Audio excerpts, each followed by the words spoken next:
ভালো দেখেন আমরা একটা কি বলতে পারবেন আম আমের সিজন এখনো আসেনি। তাই আমাদের নোয়াখালীতে কালকে ঘূর্ণিঝড় হয়েছে, ঝড়ের মধ্যে একটা গাছতলা পড়ছে আমার একটা নাতিন আছে, নাতিনে নিয়ে এসে আমরা খাওয়া যাবে, নাতিনের কাছ থেকে আমি কেড়ে নিচ্ছি আমরা খাবো আন্ডা খুবই সুন্দর গ্রাম। কি সুন্দর গ্রাম, খাইতে ইচ্ছে করে, খাইতে তো মানে আরো দাবাই গেলে তো ইচ্ছে করছে। একটু মুখও দিয়ে দিছি আমি, এই যেমন খাইয়া দেখি তো কেমন।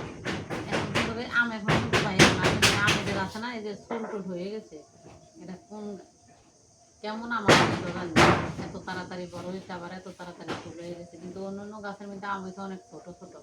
আমি বিসমিল্লাহ করে একটু বিসমিল্লাহ